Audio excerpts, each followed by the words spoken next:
You know what's weird? We've seen countless of small pocketable 24, 35, 50mm full-frame autofocus prime lenses, and for some reason, different lens manufacturers just keep making them. Like, do we really need another 50mm prime lens? Honestly, I'm still waiting for someone to give me a pocket 200mm full-frame prime lens with autofocus. Now that would be exciting. But until then, we do have this compact telephoto prime lens that exists. This is the Sigma 90mm f2.8, and honestly, I'm shocked that not many people are talking about this lens because this is plain awesome. It checks off nearly all the boxes for me. Compact, great image quality, quiet autofocus, and most importantly, pocketable. Okay, not jeans pocketable, but at least jacket pocketable. Or loose shorts in my case. No, this video is not sponsored by Sigma, but it is sponsored by Squarespace, but more on them later. Now don't get me wrong, I still love my Zeissbotis 85mm f1.8. The Sony 85-1.8 is still just as amazing, can't recommend it enough. And Mike, buddy, I'm not saying those suddenly grew 3 times their size overnight, okay? But you gotta admit, they chunky. At least in comparison to the Sigma 90mm. Now, of course, those are f1.8, much wider aperture, bigger, beautiful bokeh, and performs better in low light versus Sigma's f2.8. But I mean, come on. For the size, it's worth it to me when using with smaller setups. This actually looks like a beautiful compact package. And with any telephoto at f2.8, you can still get those big, juicy bokeh. These puss never look so good. Whoa! Talk about these cats. And Sigma, been known for their eye-piercing sharpness, so excellent for portraits, especially when you're traveling. And my god, these colors just mwah, so rich, so vibrant. This pairs perfectly with small Sony cameras like the A7C series, and if you have 2 A7Cs, you can have the 40mm one for your general wide view, and this 90mm here for close-ups. 2 different perspectives, both ultra-compact setups without breaking your back.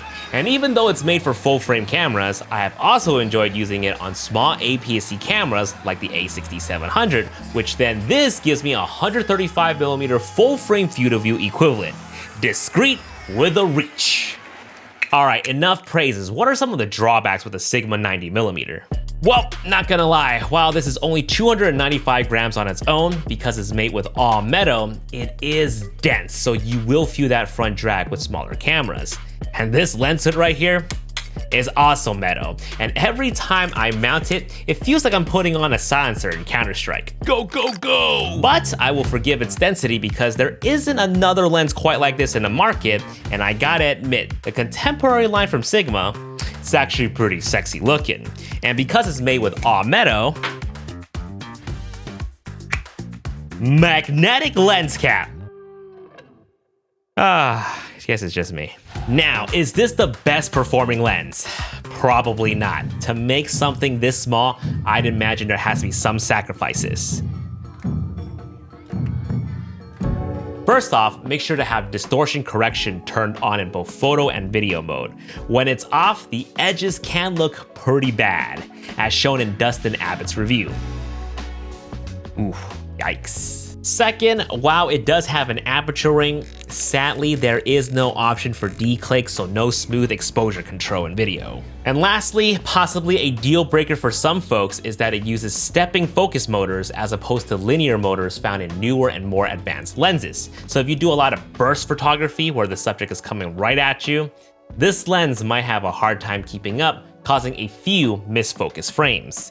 Now personally, when I was shooting videos with it, I did experience a slight hesitation before the lens acquires focus. Like a second, but once it does get focus, it stays pretty locked. Despite these limitations though, I don't think it's gonna be a big deal for people who are gonna be using this more casually.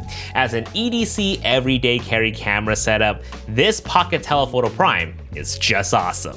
For the price of $640, not too shabby. The Sony 85 f1.8 is roughly $600 as well, but the price we're paying the Sigma 90mm for is that compact size and its renowned razor-sharp image quality. But I'm not gonna lie, I was lucky enough to cop a lightly used one for roughly $400. Hey man, I'm Asian. We're always looking for a good deal. And if you can find one for a good price, why not? And for the best deal on starting a website, you should stick around and listen to what my sponsor Squarespace has to say. Squarespace is an all-in-one platform to create beautiful websites. No coding knowledge needed. Just simply choose from their many templates and designs.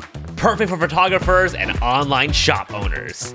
Use my link down below for a 14-day free trial, and when you're ready to launch, you can use my code JASONVONG to save 10% off your first purchase of your website or domain. Thank you so much for watching, and we will see you guys in the next video. Peace.